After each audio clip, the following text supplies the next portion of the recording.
Hello everyone, I am Damola Awoyokun. I am here at the opening night, the premiere of Simon Burridge's The Tap Theory. What do you win? I don't know, money? Nah. What if lose has to kiss her? Okay, deal. Hello, hello. Oi, oi. I'm a national security risk. If people find out about this, I will be in deep shit. Check this out. All the way from the US of A. This better not be your piss again. Remember, kids, magicians are not beds. Sally, I'm ready for filming. What time's Marvin going to get here? I'm going to kill him. My dick of the week. You silly! I feel so unprepared for this role. Your aforementioned pipeline, now flow of my life. I've lubed them up. Don't balls it up. I'm a qualified mechanical engineer. For a toilet roll company. Carry on. That's it, Ted. You walk away as usual. We need to make a plan! Well, you know what they say. The only way is up. All right, congratulations, Simon, Thank for your brilliant movie, and it was fantastic. It's well-paced and character-driven movie. And tell us, why the title, The Tap Theory? Okay, now the Tab Theory is based around the flashback scene. Okay. And in the flashback, one of the characters shows the other character a bottle of Tab Clear. Now, Tab Clear came out in the early 90s. Around where the flashback was, and it's basically a bottle of Coke, but it's clear. So he was basically inspired by this clear bottle of Coke. So he wants to be a scientist when he grows up. So this inspiration of him seeing a clear bottle, which should be like a dark bottle of Coke, is his inspiration to try and invent invisibility. Ah, that's quite a leap. That's quite a leap. Of course, yeah, it's quite a leap. I mean, you are a videographer of repute. I mean, you shoot weddings, social parties, events like that. And now you're going into movie making, series making. I mean, where's the interest? Why the interest? I've always been very creative, and I've just, I like making people laugh. And even as an engineer at Kimberly Clark, I've made people laugh, and that was my goal. That's always been my goal in life. So I just wanted to do something that was funny. That's fantastic. I mean, like Ted, you are a mechanical engineer. And how much of you is in Ted, and how much of Ted is in you? Yes, right. I've never, quote, shoved my hand up a doll's arse, unquote. So, yeah, I've never been a ventriloquist. I'm a bass guitarist. All right. So that's good to know I do perform on stage. I still play bass every now and then. All right. I know that the indoor shots really calls for, different kind of lighting beside the outdoor shot. I mean, walk us through... some of the lighting strategies that you employed. Yeah, it's a budget thing, really. Okay. I borrowed people's houses for those shots. So that was my cousin-in-law's house that we filmed in the living room and the kitchen. And the sun was beaming through her window. And she had no blinds or anything like that. And I knew that after the shoot there, they were going to do their kitchen. And I was like, would you like me to buy you some blinds for your new kitchen? Right. No, we're not having blinds. I'm like, oh, no, I've got to deal with this sun coming through, you know what I mean? I really wanted to block it out, but based on budget and things, I couldn't. So I had to try and make the room as bright as possible with a filter inside just to try and match the sun. And what it's like trying to match the sun, it's impossible. So obviously, those two shots, the living room and the kitchen, would have been far better off in a studio. But I've kept the budget down. The budget was under £5,000 for this episode. But they were amazing. Thank you. They were really amazing. I mean, to me, the way I read it is that it actually dramatizes the life of Ted, which is going to be dark and pathetic. It's a fragile character. But that lightning, it really brightened things up. Number one, I mean. Yes, we were, from the zooming shot that you used initially, which we are still going to come to, it really, set us up that, something dangerous is about to happen, something, not quite good is about to happen. It really set us up. Yeah. So, but once we got into the scene with the children, and it really bright. I mean, it was really, the children were really vibrant. They really acted it well. All the scene were really bright. So to me, I saw it as a good contrast to the life of the loser Ted. Yeah. So that scene was in my house. That was my kitchen. That was my window that kid was licking. And that is Lotus spread. Oh God! Because I was about to ask you that. Is that chocolate, Nutella, or something else? Lotus spread. That was Lotus spread, and it wasn't in the script. All right. We added it. We decided to add it. I added it to the script a couple of days before, and we didn't even go for the fact that it looked like what you're thinking it looked like. It just happened to be the only spread, we had. So it looks like it does make you think, has he had an? But that wasn't even an intention. But I thought let's leave it in. Because I just wanted to show a little bit of chaos. Okay. Yeah, and with limited amount of children. Remember, this was filmed in lockdown, so I had limited amount of people. The club scene, for instance, I couldn't use more than, I think it was 20 people for the club scene. Yeah, it worked. I hope it did, because it worked. The problem you have when you're filming it and you've been in the environment and you're seeing beyond what the camera sees, you can't unsee that. Yeah. So it needs someone that wasn't there to know. Did that feel like it was reasonably busy? And the reason why it worked is the lighting. Because the stage was lightened very well, but the audience, you darkened it. So it's only the members of the audience in front that you see, and it creates the impression there are still more people at the back. Yeah, good. So the lighting make it work. It's exactly what we did, and it was filmed in here. So we had these these lights shut off in stages. So we had the lights on at the end, and we just shut these ones off just to create a bit of depth, like you say. Just try our best to make it look like it was full when there was really 18 to 20 people sitting watching it. Yeah, it really worked. It really worked. In terms of your strategy, your shot strategy, I mean, how do you plan your shot? How do you execute it? How do you use it to inform the narrative and drive the plot forward? Okay, so for instance, when we first meet the magician, I purposely had that angle low to show some dominance in him. I was once told by an old boss of mine years ago that he had to announce redundancies, and what he did is he made his chair as low as possible, and he made the people who was making redundant their chair as high as possible. So they showed a bit of dominance. So for once, he wasn't the dominant person. He was saying, unfortunately, you haven't got a job anymore, and that's what you've got to do. If you want to show dominance, you have the upper ground, So that's what I was basically achieving, trying to achieve with that. I think that's one of the best, one of the most powerful scenes and one of the best shots, actually, in the pilots. There are some other ones, like the opening shots, they were also really good. But that one, and the reaction shot, I mean, you just showed Ted, in a pathetic situation, and you would not just but sympathize with him, because he's a father of two. He is separated. Another man is now in charge of his house. Is Mrs. And also about to destroy his career that is growing. And I kind of know how he feels, right? In a weird way, I know how he feels. Triumphing? Oh God, you just felt, oh man.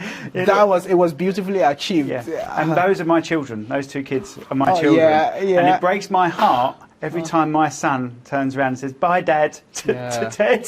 I'm like, he's not your dad. You know what I mean? And he knew, he's 4 years old when we shot that, and he knew exactly what he was doing. I couldn't believe how good he was. He was like, okay, I'll act that out for you. And if you watch him in that scene, my son is just perfect in it. You know? They really pull it off. They do pull it off. And your daughter as well. That's my daughter, your daughter and your son, according to the credits, daughter and they really added, the allure to that scene. And it's really fantastic. For budget reasons and COVID reasons, they have two roles, so they're also dressed up. The spaceman is also my son, but with a lot longer hair. And the ninja is my daughter. I've forgotten the name of this French philosopher that says that creativity flourishes when there are many constraints. It's not when there's freedom. It's not when there is, abundance. But when there is constraints, that's when creativity flourishes. That's very good. So when you have all these budget constraints, you know, having to kind of multitask, having to kind of use your family, your own resource, your children for different things, I think it really brings a unique, you know, angle to the pilots. Yeah. Yeah, I think you're right, actually, yeah. Yeah. Yeah. Yeah. If you've got every resource at your hands, then there's a part of your brain that just switches off. That's correct. That's correct. Yeah. So it added creativity to it. One of the things I observe again in about your planning your shots, which are fantastic as well. You know, the opening shot, I said, you know, you use this zooming shot, you know, towards the door, creating some tension, and then we see the economic loser Ted, you know, together with the children, and eventually when he was thrown out, right out of the house, the sequencing of the shot is also amazing. Then first of all, you showed the car silencer, then you then pan straight into the sky, then you then drop the tapped already title. That was really fantastic and amazing. Yeah, it's really good. Then I discovered that you use the same shot sequence when you're introducing Marvin, your character. I did. Yes. Yes. So that zoom-in shot. Yeah. Are you trying to say something there, or is it just coincidence? I don't know if that's a bit of wedding editing in me. Okay. Welcoming you into the property. Okay. All right. Do you see what I mean? That's the way I looked at it. The first shot, originally wasn't going to be there. It was going to be straight into Ted, a close-up of Ted. Right, now let's tell you a story about Captain Blackbeard. That's how it was going to be. And I thought, would that work? No, I want to set the scene. So that's when I basically shot the front door, and we were trying to make balloons fly around. These balloons would not fly around. They would only drop to the floor. So that shot is actually a fixed shot with the balloons dropping to the floor, and then post-edit reversed, so the balloons gradually floating up, and then we zoomed it in post-edit. All right. And also the way you preferred the music to the score. Yes. The same, because if you look at the musical strategy of Quentin Tarantino's films, right, it's the same, whether it's introducing the Commodores or the Comanches, in Pulp Fiction. It's the same way you've used Melinda. It's really, why Melinda? Every Tell part, us about the musical Melinda. strategy. I've known Melinda for 7 years. Okay. And 7 years ago, we needed a singer desperately. Okay. And we asked around on the internet. Melinda came up. Met us once. We ran through a whole set that we were doing on stage in Tunbridge Wells. She came along and nailed it, and we've been in contact with each other ever since. Not every year we say hi and Merry Christmas, Happy Birthday type thing. Yeah. But then I've listened to her music before, and sometimes she posts live, and I love listening to her live. But then I got into one of her albums, which was amazing, and every track she nailed, every one of them. And I thought, I've got to use this for my sitcom. And it wasn't just as a theme tune. Every sound you hear in that, every piece of music is from, it's where I've nicked it. I mean, it shows in the credit. I was like, wow, there is no other musician at all. It's only Melinda. It's only her. Because her genre is from one end of the scale to the other. That's correct. That's correct. And she's a talent. Yeah, she's really talented. And in fact, the lyrics, the lyrics of Jezebella, actually, I think it also fits into the theme of the pilot. They do, but they didn't originally. And, that's the only downfall for her, really. All right. In what way? It was all she's. She did it, and she. So what I did is I said, "Can you send me the instrumental?" She sent me the instrumental, and I took the S off of the she, so he now he did it, and he, and then the next line was she. That's so, because I didn't want him jumping in the car, turning the car on, driving off, with a load of she's. So I stole it and revamped it. I made it better for her, so she's only got to thank me. No, because I mean, you could feel. It seems as if Ted, wants to be a rebel, right? It's not really that he wants to be a rebel, but situation is forcing him into rebellion. And then he's putting on this pirate's costume, which is not really, really a Pashep costume, and he doesn't really have that look of rebellion. But then Melinda's songs, which the Jezebella, it's the pace, set the pace and give it that halo of rebelliousness, and it was pushing him along. That's like right. That's right. Like there's I'm the sea, you are the pilot, you are the captain. That's correct. And I think the other song, Caught in the Middle. This is when the reveal happens in the kitchen. That's correct. And it goes to a flashback in the 90s. Caught in the Middle, you could have put that on in the 90s and it wouldn't have been out of place. That's correct. Especially that scene, that instrumental scene. I thought, I've got to use that. Yeah. On the phone tour again. Can I use this one? I think I've used 5 in total. Wow, Haven't I used 5 in total? I think so, yeah. 5 in total. 5 it's all in there in the total. credits. Wow. And every one of them is perfect for their series. That's really, really fantastic. Because her genres, if she was just one genre, it wouldn't have worked. But she's all over the place. No. She doesn't know where she is in life. Yeah. No, it's good. It feeds. She's our very own Alanis Morissette, is what she is. It feeds into the movie. It's the same thing with you, that you are the actor, script writer. You just can't crossing all the genres. She's the same, but so in it's music. the same. So it fits into the theme of the pilot itself. In fact, even the characters, Ted, especially, he's a ventriloquist, entertainer, the mechanical engineer. Jumping around all over the place. So everything really ties together, and that's what makes the pilot. I think she's similar to me in character. She can't do the same thing. No, it's good. Can you? Yeah. I can't do the same thing. I can't do this. I had to, when I came out of my apprenticeship, I had to operate for a year, and that involved me doing the same thing, unpacking the same machine for a whole year. Drove myself nuts. I used to do it crying sometimes because it just drove the same thing. It used to drive me out, and I can't do the same thing. And that's why my wife is perfect for me as well, because she allows me. They say behind every idiot is some wife pulling their hair out, and this is definitely the case. All right. It's really unfortunate that we only see her behind the camera, not in front. She's the gaffer, She's the mum she's Ted's ex-wife. Yeah. She didn't want much of a role. Right. She's Ted's ex-wife. All right, but did I see that my in the kids are credits? actually cuddling their real mum. But not the real dad. No, not real dad. No, Dad's behind the camera saying, "No, don't call him Dad. I'm your dad." Right, yeah. I don't think they'll be happy with the dry humping scene at all. No, not at all. I don't think she was very happy with the dry humping. Yeah, she wasn't very happy with it either. Yeah. Well, it's brilliant talking to you, Mr. Simon Burridge. Congratulations. Thank you very much. Yeah, that's nice. Hi, I'm Ilya Bush. I played the role of young Ryan, and I have to say, this is one of the best films I've ever seen. It was so funny. I really recommend you go and watch it. And I just loved working with Simon. I loved the cast and crew, and honestly, it was just amazing.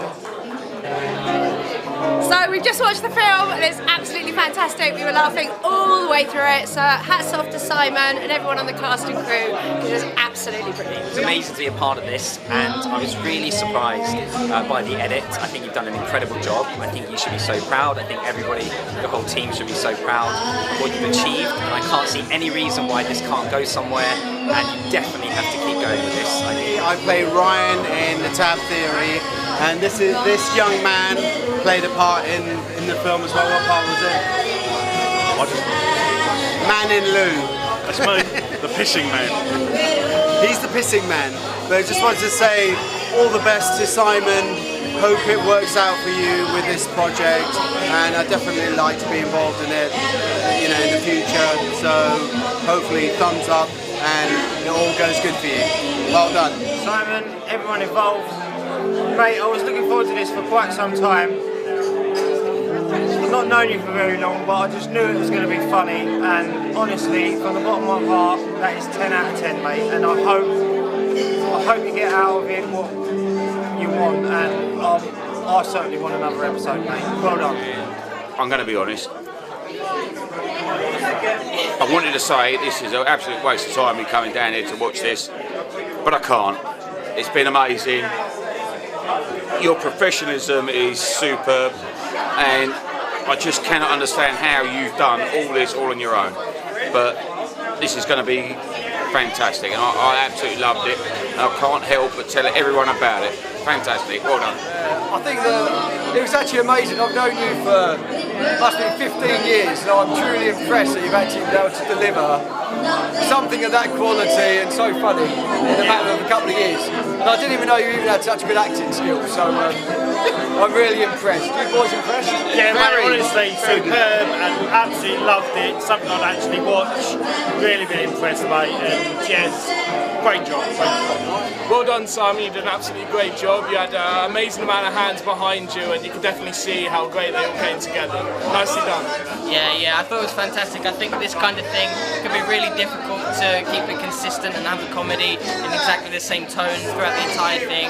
And I thought it kept us being funny and fresh the whole time, while still displaying the exact same kind of comedy that you have. And I think it was really, really funny and really well done, so well done. There was lots of humor. Yes. I loved it. So much laughter. Yes. Right? And it was like a bit of a crazy stuff, you know, but at the same time makes sense. Yeah. And at least you wanted more, so you wanted looking more. forward to more. Yeah. Towards the end I was like, oh, it's finished. Yeah, Simon, I thought it was really, really good. As a concept, I thought it's got a lot of traction. I think it needs a mixture of comedy and drama, and I think it had both characteristics. So good luck to you, hope it all goes well, and we'll hopefully see the next episode very soon. Cheers. Brilliant, what a lovely night. It was absolutely fantastic, and all I could hear was people laughing their heads off. I'm so proud of you, fantastic, and I hope you do another episode because I really want to know what happens. Well done. Well, you know what they say, the only way is up.